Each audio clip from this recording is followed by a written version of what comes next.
first of all, Nick, thank you for taking the time to be with us today. It's always great to have people offer, their time. It's probably the most important thing out there, which we'll obviously be touching on here. So firstly, thanks for showing up and giving us some of your valuable experience and feedback and just the opportunity to talk to you. It's great to be here. Thanks for having me. Yeah, for sure.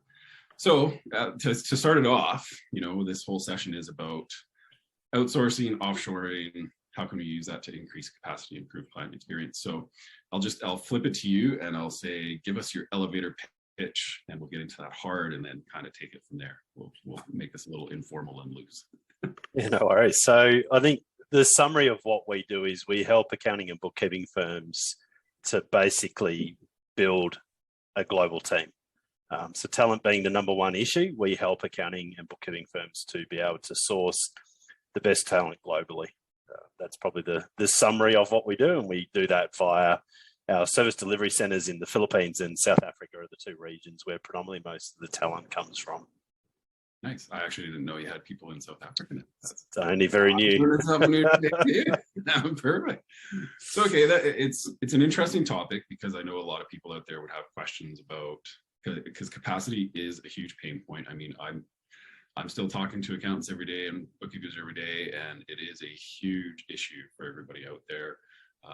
Trying to find local quality talent is definitely not a fun thing. So before we really delve into that though, like how did you start TOA? How did you get into it? Like why did you even get into it? Yeah, so TOA was never meant to be a business. I ran an accounting, financial planning, bookkeeping, and property buyer's agent business in Australia for 14 years. And I had real challenges with growth. We couldn't keep up with the growth. We couldn't find enough team members, meaning local recruitment. We were struggling to get people. We were in a region it was a great region, but it was hard to get talent. I think the other part was that we had great people on our team, but they were doing the wrong level of work. So we had senior accountants and bookkeepers that were doing just low level work. And a large part of that was it wasn't cost effective for us to put on other roles to take some of that work off. We just needed to get them to do from the start of the process to the end of the process. So we looked at roles as opposed to tasks. I went to the Philippines for a board retreat. I was on a board with a group called Entrepreneurs Organization. So we went over there for our training. And one of our members had a back office there, and I went and had a look at it, and it just blew my mind on what they were doing, the type of work that they were doing.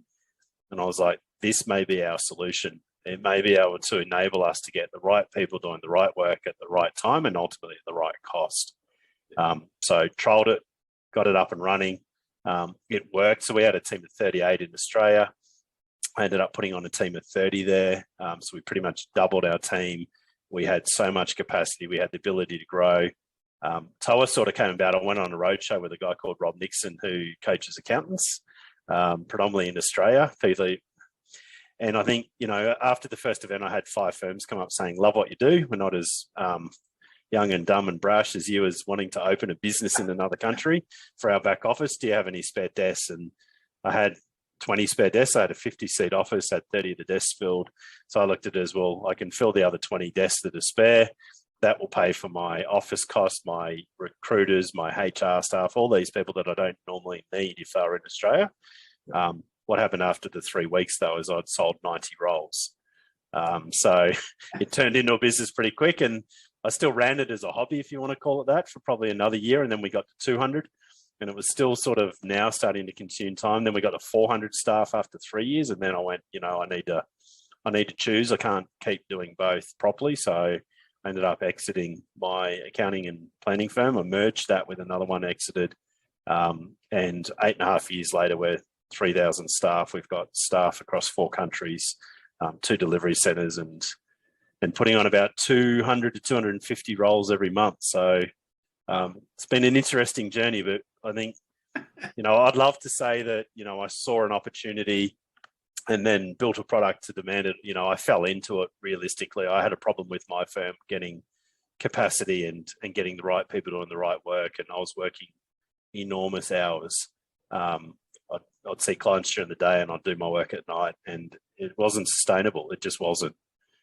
So you mean you actually wanted a life?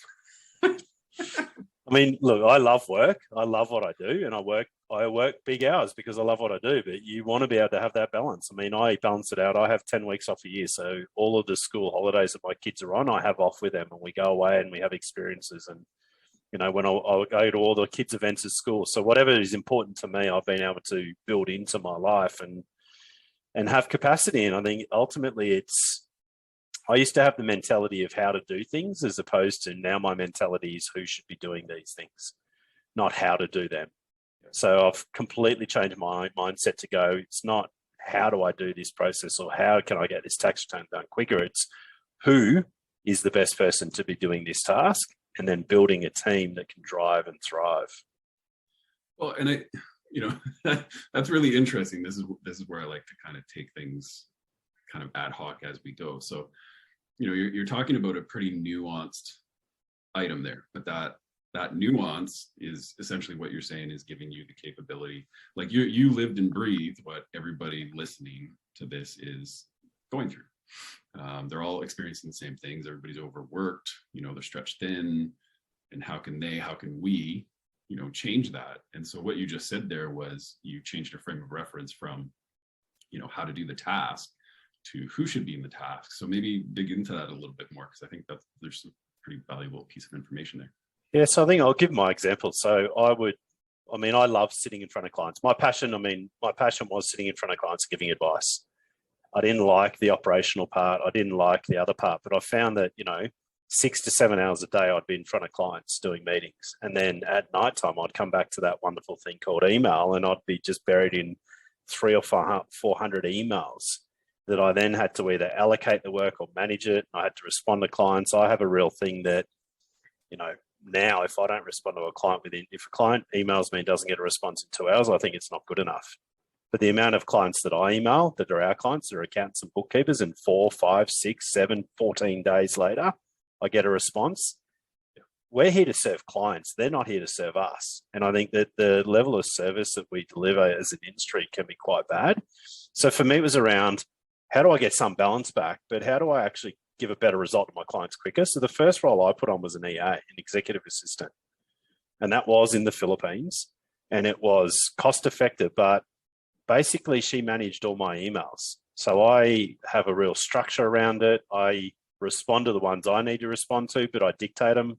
I check emails twice a day for 30 minutes at a time maximum. So an hour in total, and the rest of the time I shouldn't be sitting in front of a computer. But that's my role. And so I was really clear on where do I add value in the business? What is my role? Am I a technician? Am I good in front of clients? Am I a rainmaker where I get work? And then I basically built a team around me to support that. So initially for me, it was around going, I love talking to clients. I love presenting. I love getting work in. So I built a team that were able to do the tasks that I'm not good at. And the first one was I was spending 5 to 7 hours a day on emails and diary management. And most of it, to be honest, 80% of it didn't need me.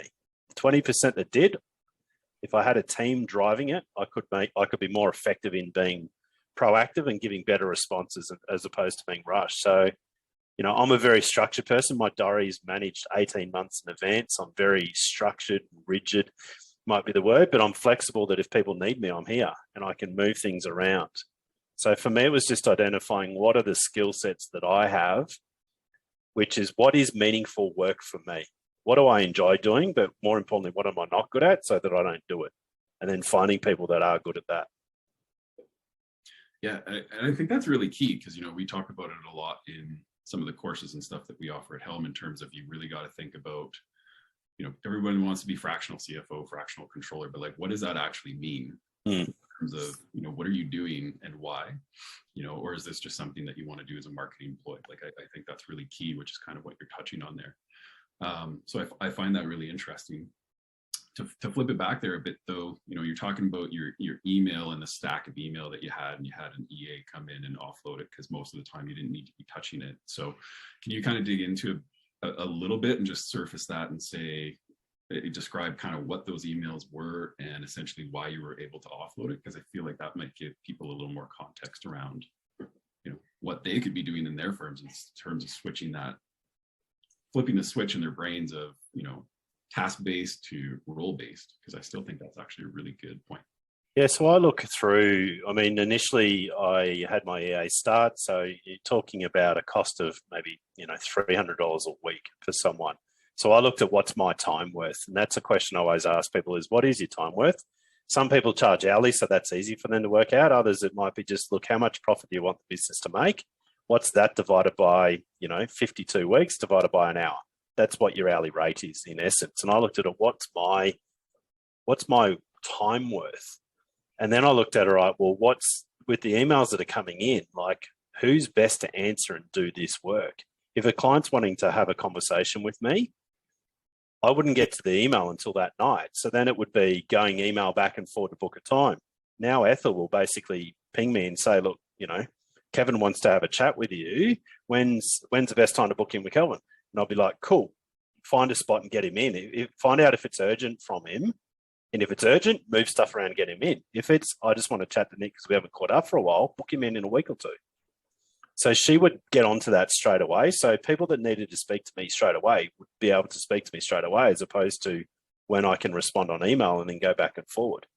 If it was work that needed to be done that our team was waiting for, she would then get it to the team straight away. She would respond saying, look, thanks, we got the information. I've given it to Michael or Mary or whoever it is to get the work started. And then if it was, around a question, a lot of the time I was able to train her to basically respond to it. So, now Ethel will respond to probably, 85, 90% of my emails. And then I will basically just once in that 30-minute window, I go into my emails.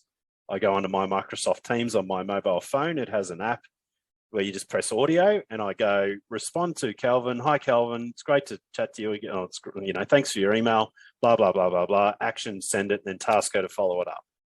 And then I forget about it. I move on.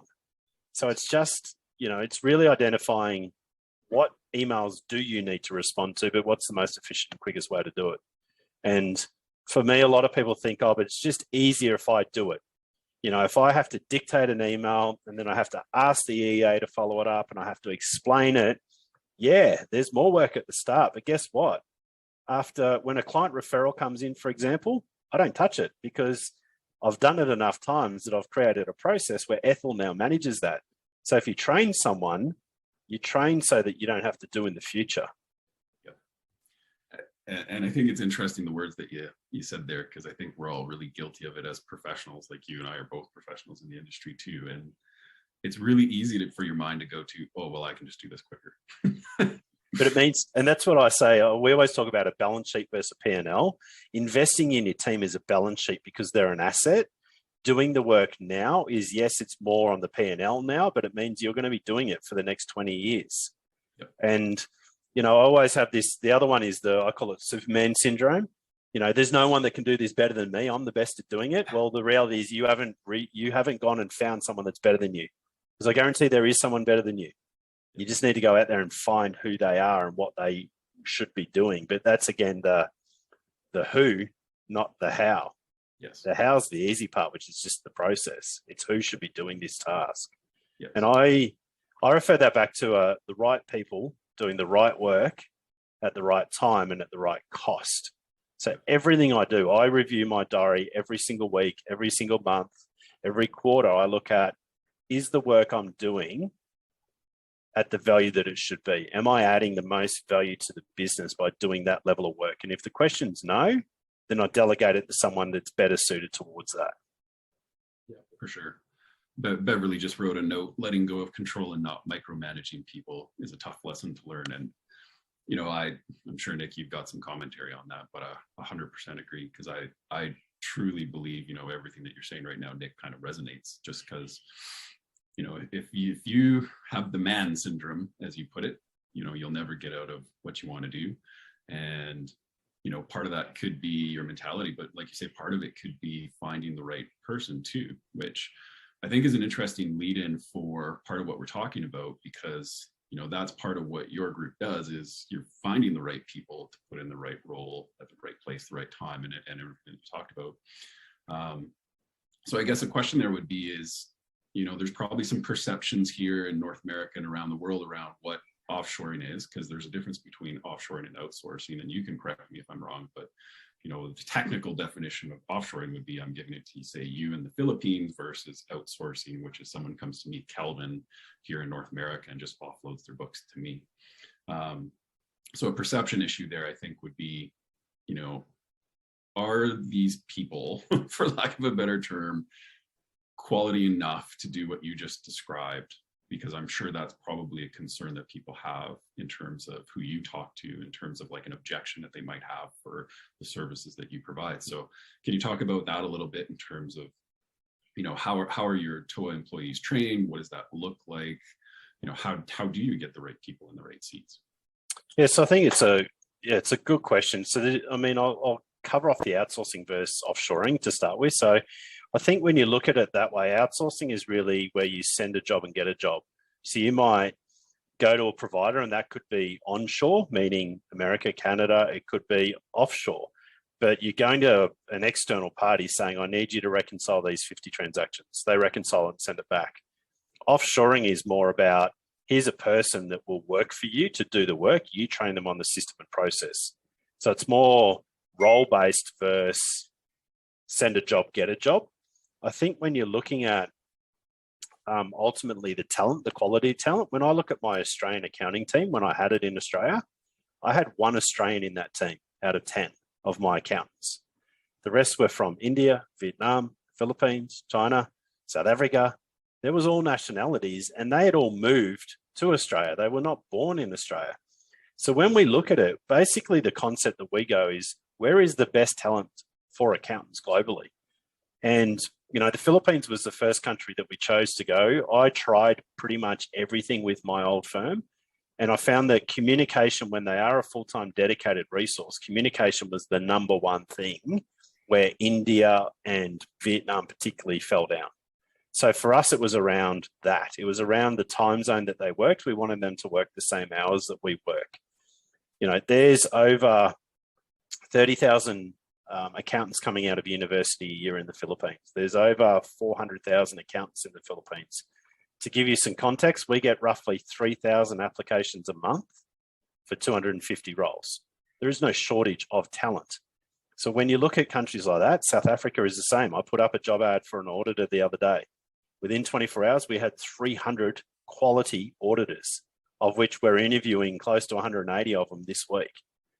And we got one role.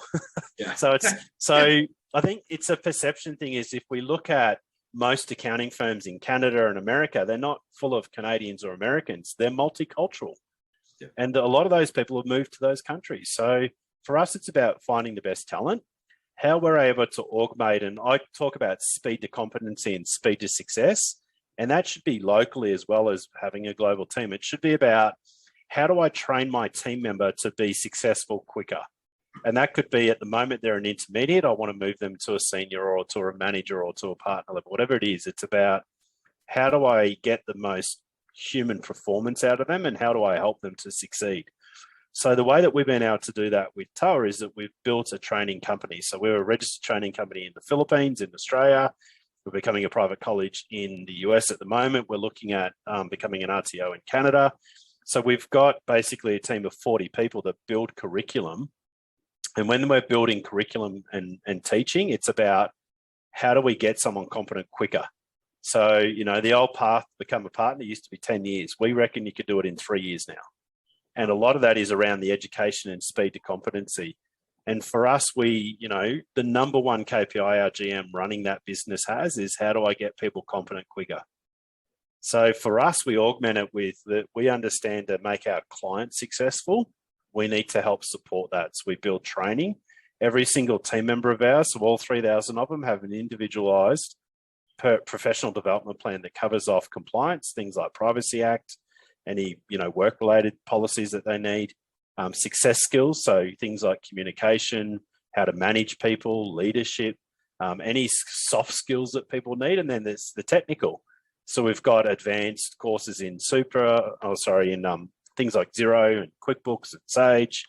So it's all, and then it's around, bookkeeping courses, accounting. It's about, how do we make them successful quicker? What's the education they need? Because they are accountants. They understand debits and credits. It's just teaching them the local differences. Yes.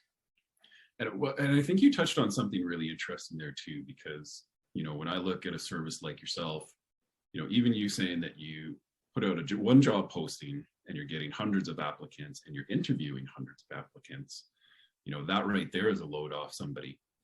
But even you're talking about a training plan for somebody, like when I look at my staff in an accounting firm, I'm always thinking, I love your comment around the speed to competency, because in my opinion, it's a relation-based service. And to your point earlier in the session, like if you're responding to people 2 weeks late, you're not delivering your actual service, which is the relationship. Like the technical work, yeah, obviously needs to happen, but if you're not responding until 2 weeks, it means you haven't even done probably the technical work. Like you haven't even had time to respond to the person. And so it's interesting to me that you've got communication and soft skills in your education program, because I do believe that's probably a core piece, and probably even a core concern that people might have in terms of outsourcing and offshoring and using a service like yourself. So I think it's really interesting that you have that component in there.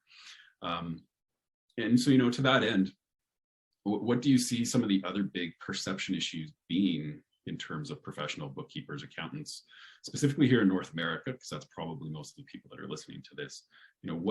What are the biggest perceptions that they might have about a service like yours? And I guess the question there is really a negative perception that you would say, really get your head wrapped around this, because it'll help you get the right people in the right roles and actually do what you want to, which could be time off or whatever that means. Yeah, look, I think a lot of it is quality of work, and I think that when I look at it, it goes back to the quality of the process that the business has, and that's probably where it lacks a lot of the time. So people think about, the quality of work's not there. They might have tried India years ago where they sent the work and got it back. The other part of it is it's accounting and bookkeeping. And the reality is where we start is we help businesses, accounting and bookkeeping firms, to build a people strategy so that you have the capacity when you need it, not after you need it. Because most people hire after they need the people. You should be knowing that, all right, well, we've got, 30% excess capacity at the moment, or we're at 100% capacity. We need to have, another 40 hours a week of capacity so that we can grow into it. So a lot of it comes back to building the people strategy. And when we look at, and when we talk to most firms, their accountants and bookkeepers are doing work that they shouldn't be doing. They're doing admin work that admin people should be doing, but most firms don't have a high ratio of admin.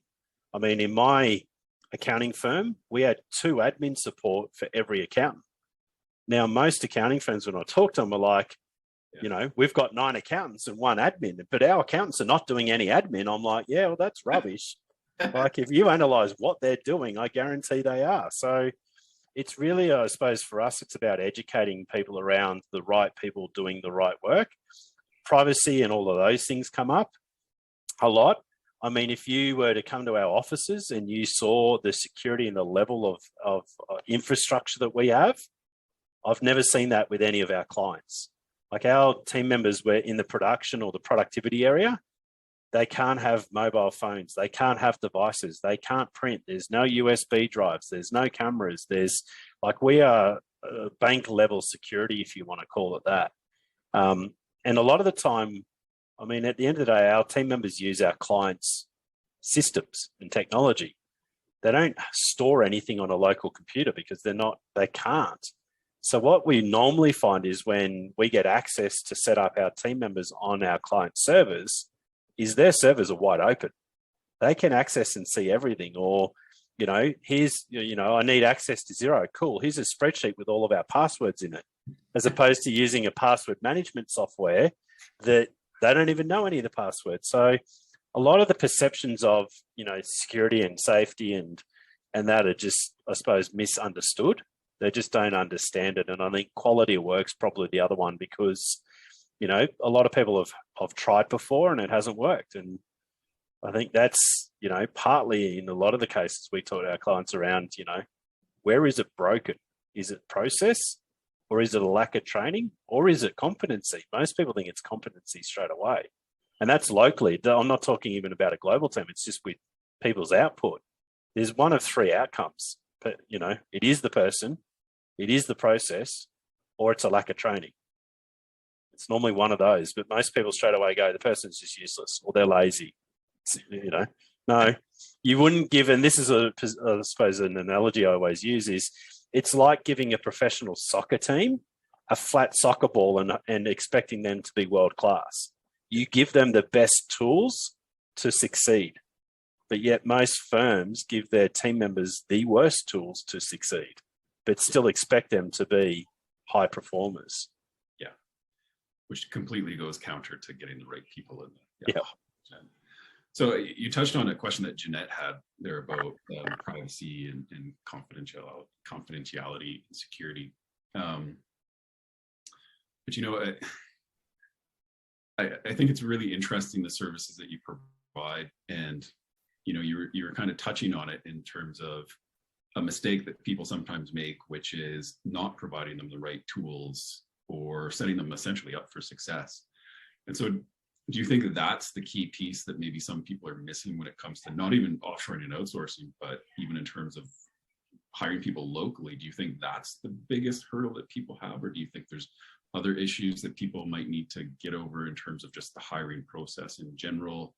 Again, keeping in context that our goal here is to help people get their capacity and unlock their constraints and do what they love to do, which, it's advisory, holiday, whatever that might be.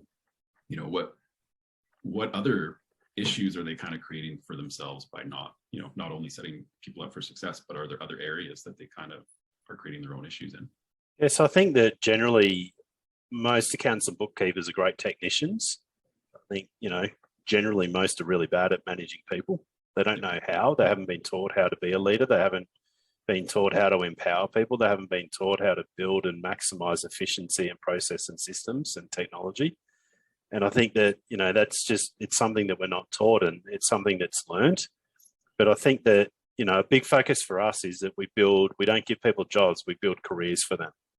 So we have a 9-year career path, which gives them an outline of what's the learning you're going to do, what's the education we're giving you, how are we going to make you successful so we can fast track your career so that you can have more output for us, which means more money for you and more money for the business.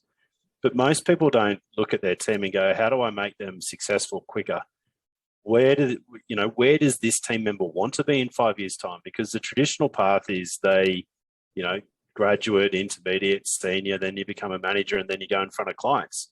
There's some people that hate talking to clients. They're great technicians. I call them propeller heads. They should never talk to a client because the client doesn't understand them and they hate it. Yep. But then equally, you've probably got some junior people that are absolutely amazing at communication, at presenting. They should be fast track to be sitting in front of clients sooner and get the technicians to do the technical work. So I think that whole model of progression in firms needs to be broken. We need to be going, how do we build careers for our team members? What is in it for them? When I look at job ads and I go onto any job board, most of the ads that I read for accountants and bookkeepers put me to sleep. I would not want to work for them. For me, I want to align to a purpose. I want to align to what is it that you do? What's the impact that you make? And how do I play a part in that? And ultimately, what are you going to be selfishly? What are you going to be doing to help me succeed in my career? Yeah, cool. As an owner, you want to work 4 days a week. You want to make money. You want to be able to do this, but I work for you and I'm going to be a big part of your success. What are you going to do to help me succeed? Yep. And we don't look at it that way. We look at it, more around what I want or the business wants, as opposed to everyone needs to win. Otherwise no one wins. Yep. Too many dollars and cents. Yeah. So in terms of getting people up to speed, speed to competency, like how would you measure that? What would be a good way to measure that? What are some good ways for people to kind of look at that and say, yeah, I've hired somebody, whether they're offshore and outsourced, internal, like local, whatever that means. What are some good metrics to kind of track? Yeah, well, I think it's output. I mean, we have very clearly defined roles, and then we have levels. So we have level D, C, B, A, and then we have the duties and tasks that you do under each of those. So for us, it's easy to measure when someone starts with us and they're, an accountant and they're a graduate level, how long does it take them to get to an intermediate level? How long does it take them to get to a senior, then a manager? Like, we track all of that we've got our systems set up to do that. So around the speed to competency is ultimately what is the level of work they're doing and what's the output. I mean, the easiest way is what's the revenue generation that you're getting from your team members. And, you know, if you look at any of the research reports in North America, you know, good firms are getting 2.5, you know, maybe 3 times revenue. So if you're paying them 100 grand, they're getting 300 grand worth of billings. To me, that's probably not good enough. It's, you know, there's a lot of businesses that get a lot less, but it's about, for me, it's about efficiency. So if you're paying someone 100,000, they can generate $400,000 worth of work or $500,000 worth of work. They're probably working on the right type of tasks. So for me, it's around output and it's around hours worked. So, you know, someone can do 400 grand worth of billings, but if they're working 60 hours a week, that's not a quality of life. And, you know, they're not going to do that forever. They're not the owner of the business. So for me, it's around hours worked and output. They're probably the 2 lag indicators. You've got to look at lead indicators. What are the activities I need to do to be able to achieve that result? Yeah. And then in terms of, say, some of the soft skills that you were talking about earlier, how would you test for that, or can you? Yeah, there's a lot of personality testing, and I think that's, you know, there's DISC, there's all the different types. I think, you know, for me, it's more about attitude, to be honest. I mean, technically you can train anyone to be competent. If you've got strong process and you've got strong training, you can teach anyone. It's about attitude and aptitude. So for us, it's a lot about personality testing. We've got a lot of our own that we do on that. We do, you know, accounting testing to make sure they know their debits and credits. But for us, it's more around, you know, where are their gaps? Like, you know, a good, you know, accountant. So let's call them an intermediate accountant. They've probably never managed a team before. So, you know, when you're an intermediate and you're moving into a manager, the biggest skill you need to learn is how do I get the most out of the people that are working for me now? And then how do I manage up? Meaning, how do I manage up to my leaders so that, you know, I'm able to be effective? So when we're recruiting, it's really around that side of it, their attitude, their capability, their maturity, their communication, their ability, and it's then identifying, well, for them to move into the next role, what are the skills that they would need? And then teaching them that 12, 18, 24 months before they need it, as opposed to going, you know, you're a manager and you need to learn how to manage now. Yeah. Or trying to train them on the fly. You know, even touching on that, saying train them in advance, I think that's pretty insightful advice there, I think. Bev wrote here, in local hiring, the most common theme I hear is I got certification in QBO and Xero software. I give them a set of financial statements and ask them to find 5 errors in them. 90% cannot. And so I think that kind of speaks to what you're saying too, is if you're actually training people correctly, giving them the right progression, going through that 8 to 9 year plan type routine, they'll be able to start picking some of those items out. Yeah, and I think it depends on the level of role you're trying to recruit. I mean, trying to do a test to find errors so that they find them. I mean, it's like a maze. You're trying to hope that they're going to find the right maze, the right solution. For me, it's about what are the tools and process I need to give my team members to be successful, whatever role they are. I mean, if they don't have basic technical competency, then that's one thing. But, you know, if most of the people you're testing are getting it wrong, I don't know if that's the only thing that's the problem then. Right. Yeah, and I think, you know, they should be able to do debits and credits. That's what they're taught at uni. It's the basic stuff, but it's around, well, all right, what are the tools and what's the process you need to take them through? And I think that, I mean, I'm pretty black and white. You'll probably figure that out. But, you know, if you're attracting bad talent, it's probably because that's what your firm deserves. And I say that in I suppose, with full respect, is a lot of the time people attract bad talent because they're not actually doing a lot for their team members. They're not attracting people that are going to grow and develop. It's like, come in and do this boring job. And, you know, anyone that is good has a job. They're not looking on job boards to go and work for you. Anyone that is good wants to go, and they're only going to change and leave if they're going to go and work for an A player. And I think that it's having a business that attracts strong talent, and a lot of people attract bad talent because they don't have the infrastructure set up to attract good talent. And I think that, it's a long way of saying that when you get good people, if you develop and grow them, they will attract good people, and you'll build a really high performing team. But if you've got people that you're only keeping because it's too hard to replace them, then that says something in itself that you'll hold poor performing people. Yep. And that's an acceptable standard. Yep. And I think that all makes sense. Bev's saying it's not a problem to train them. They need to be willing to learn, and not all are. Like I respect where she's coming from, in the sense that there's a lot of people coming through the door, because I've experienced it too, where, they don't have those technical skill sets, and some of them aren't willing to learn them. And so what would be a good, I guess, way or filter, in your opinion, to kind of get around that and find the high quality people? I think I mean, look, the first step of getting through our recruitment process is they need to pass a basic, technical skill set. So before we even get to the interview stage, there's some basic testing that they need to do around English language, written and spoken, plus the technical test. Once they get through that, then we basically do the interviews. But for us, it's about, we want to develop and grow people. We want people to come to us for a career, and we want to fast track their career as quick as possible. Yeah. And that's our part of our employee value proposition that we put out there, is that is the type of workplace that we are. So we attract people that want to succeed. And for me, it's around, when someone comes in, we talk about value. If they're coming in, like, one of the first questions we ask in before they even get through that filtering process is, what's your salary expectation? If it's, 20, 30% above market, we don't even bother interviewing.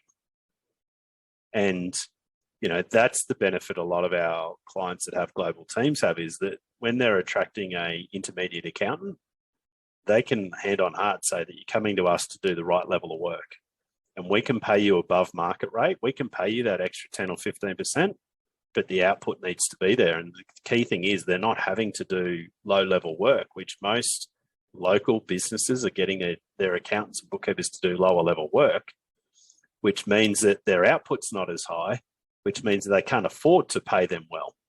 Yep. But, if everyone else is paying 80 grand for an intermediate account, I'd want to pay 90 to 100. Yep. Because it's like a sporting team. Do you attract the best talent by paying the least amount of money or the most amount of money? Yep. So the thing is, if they're going to talk it up, they need to back it up.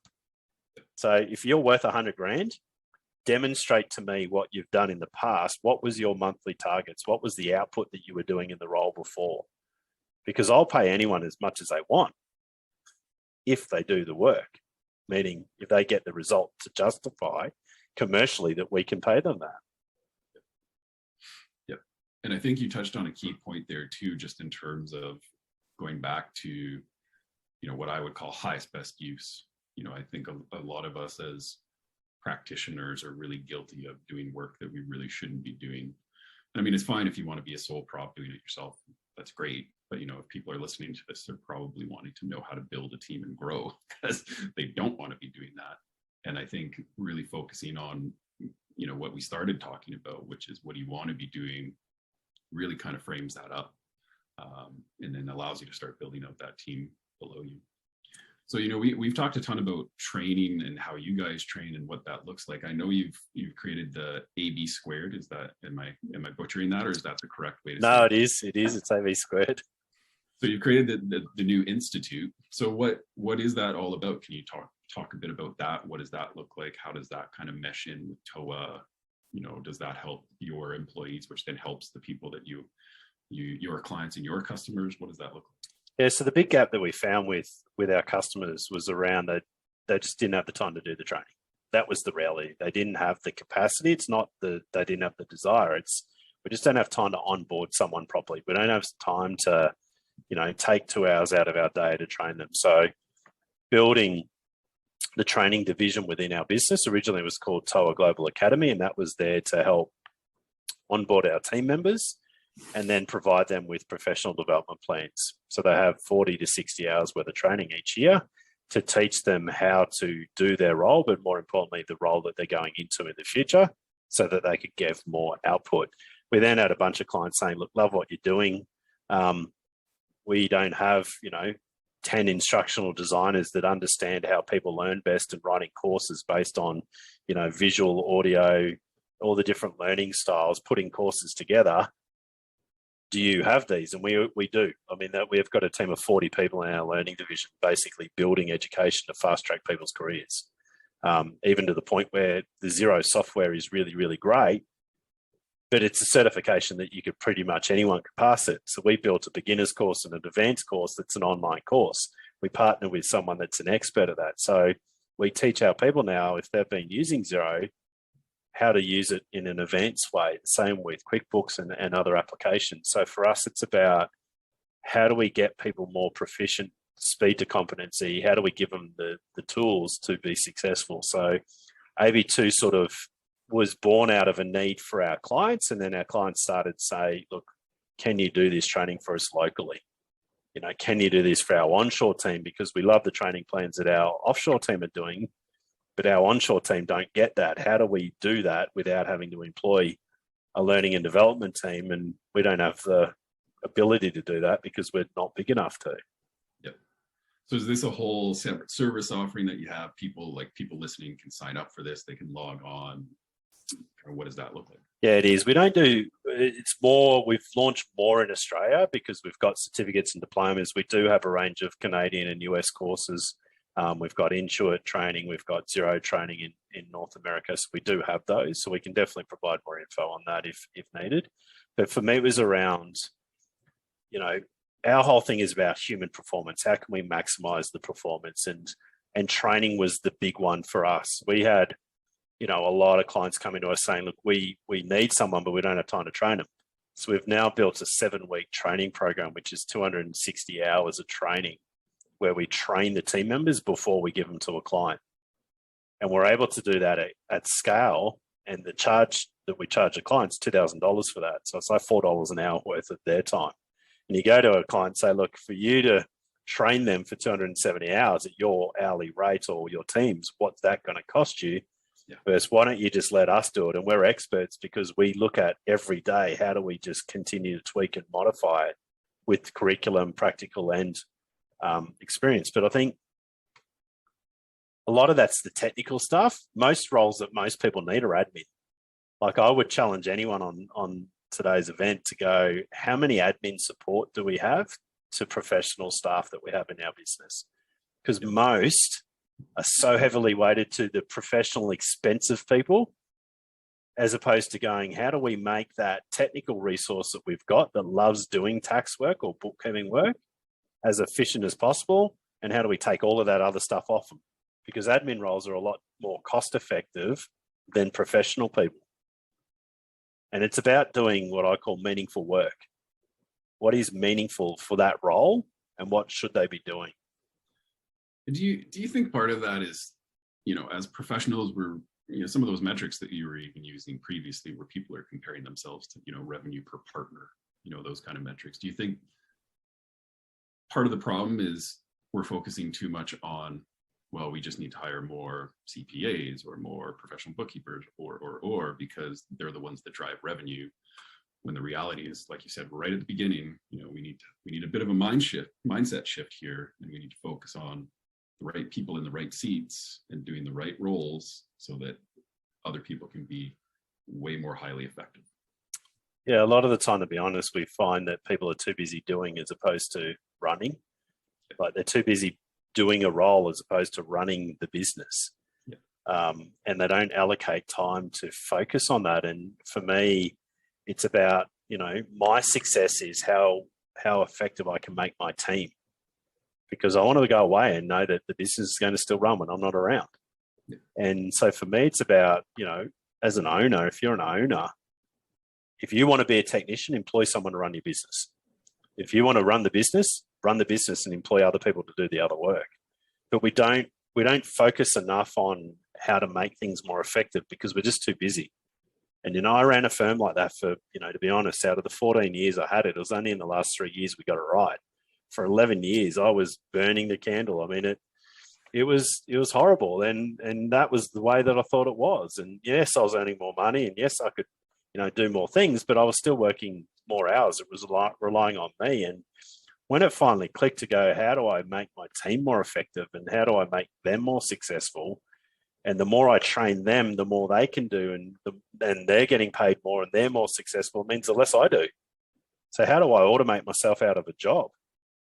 And that's ultimately every week and every month I look at, I'm now doing this. Who should be doing this in 6 months' time, 12 months' time, or 2 months' time, or who should actually be doing it today?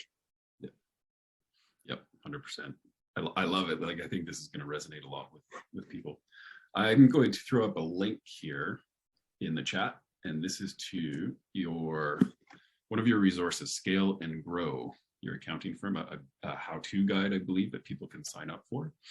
And can you give us a little color around what that kind of looks like? Does it talk about some of the things that we've gone through here? Will it give people a rough guideline of things they could, discussion points, thoughts that they could maybe think about? It's probably more thoughts about what you can, it's probably more around the things to think about.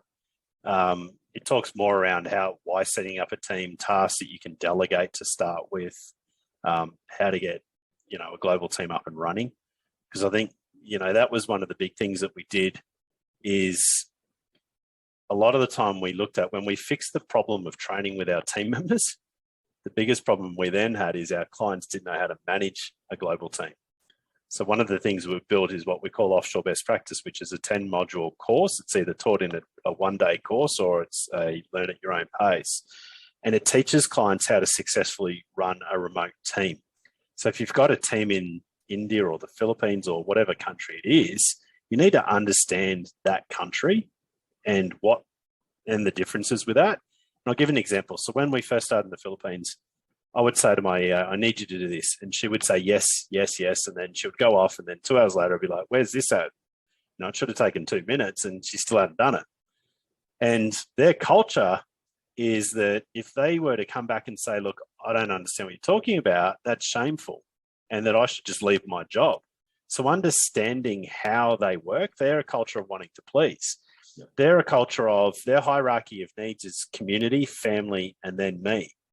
So if you're giving them a gift of appreciation and you give them a bonus through payroll, that goes to the family because the family get all the money and disperse it.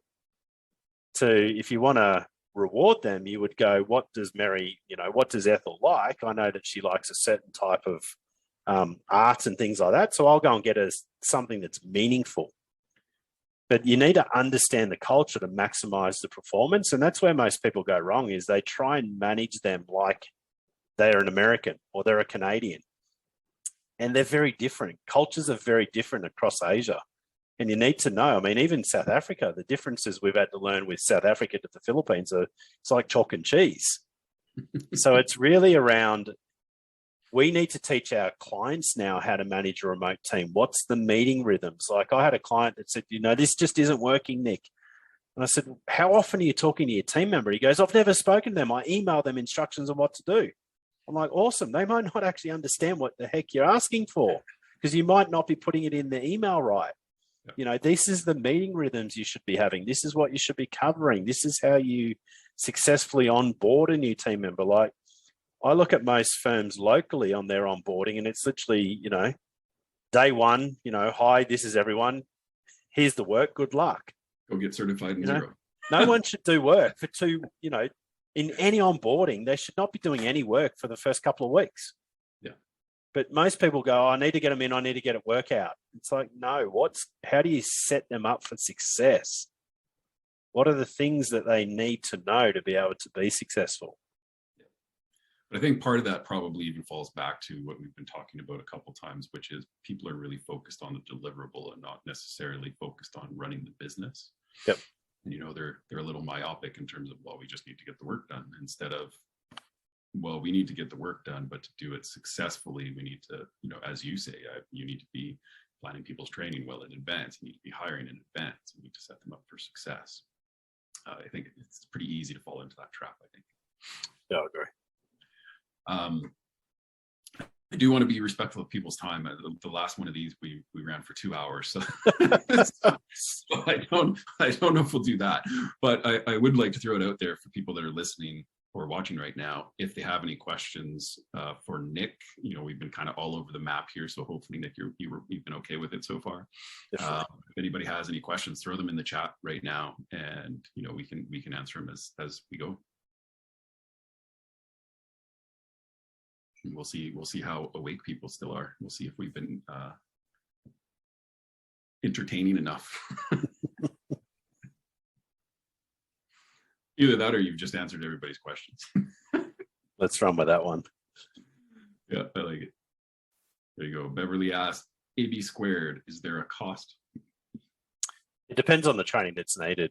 So we do charge for the different courses and training. So it really depends on what's the training that they need. It can range from as cheap as $49 for some of the soft skills courses up to we do diploma certificates and helping people become enrolled agents, helping them become American CPAs.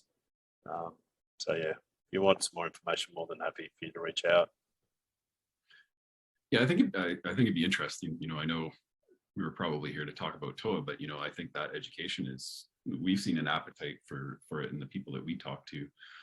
So there's definitely always a case of people are interested in it. So it'd be good to learn more about that, because even on the soft skills, I as a practice owner would be really interested in that in terms of how do I upskill my people so that they can communicate with my clients better and hopefully earn more work or earn more revenue per client or whatever that might be. Yeah, no, I agree. I think a big part of that, if I just cover that off, training's the output that we need. It's like the lag indicator. The first one is really around understanding where your team members want to be in the future, and then where are their gaps at the moment, and then basically putting in place the training or the mentoring to be able to do that. Yeah. So if you think about it from a high level, and you can correct me if I'm wrong, but what you would probably suggest to somebody, and I'm totally putting words in your mouth, I'm not sure why I'm doing this. But like if you're a professional bookkeeper accountant here in Canada, North America, US, you want to think about where you need to be first. Then you need to think about the team members underneath you. You need to achieve that. And then you need to think about the training that each of those team members will need to successfully carry out those roles. Do you think people do that? No. To be honest, you need to lead by example. For me, I read 26 books a year. I listen to 5 podcasts a week. There's certain technical courses that I'm doing. Like, I have a very structured way of wanting, it's that growth mindset. They teach it to our kids at school now as part of the STEM program. It's about, the more you're improving and growing and developing yourself, the more that you can then talk to your team about it. But if you don't, you don't do any learning yourself, if you're, not growing, then you're not going to inspire your team to have that growth mentality within your business and trying to, I suppose, become a better version of yourself. And that's a big part of it. Yeah. Love to know if that resonates with anybody out there. Feel free to put some messages there in the chat if it does. We've got a question from Brian Moss. As far as training, does each client you bring on require that they demo how they want their business done specifically? The easy answer is no, because our model is a bit different, where we basically go, what roles do you need? We recruit those roles. We then work out the skills that they need from a training point of view of the softwares. Then the team member works for you. So your process and systems is what you train them on. And then we support you with the professional development plan that they're going to need for that role to progress in that role. So basically what we were just talking about. Yeah. Beverly's got a comment. Education about the technical skills is a hot commodity these days. The pandemic has in some ways set people's interaction skills backwards from previous decades. That's actually an interesting comment. What are your thoughts on that? Look, I think that what it has done is expose the lack of training that people had. Having to go, even on Zoom, people don't know how to present. They don't know how to get their message across when they're not in person. And that comes back to communicating with influence. And I think that the pandemic has just exposed a lot of gaps where firms haven't been focusing on. And I think that, that showed with, even your technology setups. It showed with, how you manage KPIs and success of your team. I think that, I don't necessarily agree it set us back. I think it's just exposed it. Yeah. I think it's exposed the problem that was always there. We focus so much on technical skills, but not enough on the actual skills that our team members need. Yeah. Does anybody else have any other questions out there for Nick? Well, we've got him on the line here. I think we've covered off a lot in terms of people's perceptions. Like, I have just some questions off on the side here, and I think just by chance we've covered quite a bit of them off. Ultimately speaking, I think it would be valuable or interesting though, because you've created this cool company, you've had lots of growth. It's obviously really beneficial for a lot of people given that growth. And so do you have any success stories or a success story that really resonates with you, where you've really helped somebody out where, they're in that situation where they're working 80 hours a week, they're just getting crushed, and you were able to take them out of that, build a team for them, and now they're vacationing in Bali or something like that. I think you really cool to hear a story like that, if you got one. Look, we've probably got many cases. I mean, we deal with sole practitioners, right? To our biggest firm in America is number 7 and then $1.6 billion business. And, it means building a global team means different things to the businesses depending on where they are. I think for me, one of the big stories that I talk about is a client that moved to Vietnam with his family for 12 months. So they were able to live in another country, in another time zone, still serve their clients in Australia, but build a global team to be able to support the business to enable that. I think that, the one thing that we can control is time. And I think that is, having the capacity gives you time back. I mean, we are in the leverage business. At the end of the day, accounting and bookkeeping is all about leverage. It's about output, and that is about people. Technology assists and enables that, but it isn't the thing that drives it. We're a service-based business, which means clients will always need us. Yeah. So, for me, it's about big or small. It's about how do we give people more leverage? How do we give people more time? And what they choose to do with that time, whether that be work less, go on holidays more, make more money, whatever it is really, it differs between businesses. But yeah, plenty of good stories. People like me, I'm a workaholic. I love to work. So, I got 3,000 team members and I still probably work more than most people do because I love it. You're a bad example. But I love what I do. I mean, for me, work-life balance is about traveling and making an impact. For me, it's about impact. It's not about, hours. It's impact for me, but that's just what drives me. Yeah, 100%. And I think that's true. Again, it goes back to, you need to really figure out what's important to you. What do you want to do? What's meaningful to you? It makes a huge difference. Yep. If you hate what you're doing, it's not going to be fun. 100% agree. Yeah. All right. Well, that's been about an hour. So I think we'll probably call it a day there. If anybody has any other questions, please, throw them up right now. But as you're doing that, I'd really like to thank Nick for taking time out of his day to do that. I know you're super busy, Nick, so I thought there was lots of great tidbits here that people can take. Please, everybody that's listening, reach out to Nick and his team if you're interested in any of his services. They've got a really great company, really great offering. Full disclosure, I have used them in the past. It was actually a really good experience. So please talk to Nick and reach out to him. But thank you, Nick, for showing up today and giving us your valuable insights. I really do greatly appreciate it. Time is the most important gift that you can give. So thank you for giving us your time. Thanks for the opportunity to chat to your community. Yeah, for sure. Thank you. And thanks everybody for joining today. Same goes for all of the people that were watching and listening today. Thank you for taking time out of your busy days to try and learn something new. And hopefully we gave you a little bit of value, and we'll see you guys. Everybody, I shouldn't use guys. See everybody at a future event. So thank you. Everybody have a good rest of the week.